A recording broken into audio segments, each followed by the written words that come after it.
大家好，我是超子，今天给大家分享一道家常下饭菜——蒜苔炒香干。拌饭、拌面、夹馍，那真的是嗷嗷香。首先，我们准备油咸香干，先从中间切开，1分为2。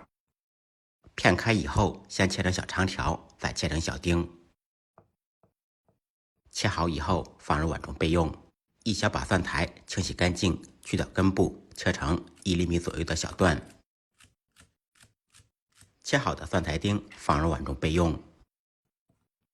小料准备1小块生姜，切成姜末；2-3粒大蒜，用刀拍碎剁碎。不能吃辣的朋友放1个小米辣，剁烂一下，切成小圈。切好以后，一同放入碗中。再来5毛钱的五花肉，同样切成小丁，切好以后放入碗中。香干、蒜苔、肉末还有小料，材料全部备好，接下来开始制作。起锅做水，放入1小勺盐，用勺子搅拌均匀。将近开锅时，放入香干，在锅中焯水。香干经过焯水以后，口感吃起来更加爽滑且有韧性。准备好的蒜苔丁同样放入锅中，稍微焯下水，这样可以减少炒制的时间。煮1分钟以后，捞出空水备用。另起锅，锅烧热，放少许油，热锅凉油，放入准备好的五花肉丁，在锅中煸炒，把五花肉炒出牛油。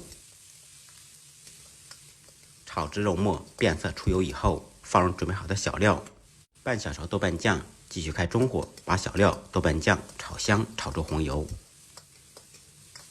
沿着锅边烹入少许料酒，去腥增香，少许酱油提色提味。随后放入焯水的香干和蒜苔丁，再加入半小勺花椒水，有条件的可以放高汤。把香干稍微烧制一下，这样吃起来更入味。调味放入1点毛毛盐，少许白糖提鲜，1点点味精或者鸡精，少许的蚝油，翻炒均匀，使调料全部化开。开大火烧1分钟左右，把香干烧入味，蒜苔彻底炒熟。随后往锅中勾入1点水淀粉，水淀粉调得稍微稀一点。淀粉的加入可以把汤汁烧粘稠，这样可以挂在食材上面，吃起来更有味道。出锅之前淋少许葱油或者芝麻香油，翻拌均匀，起锅装盘。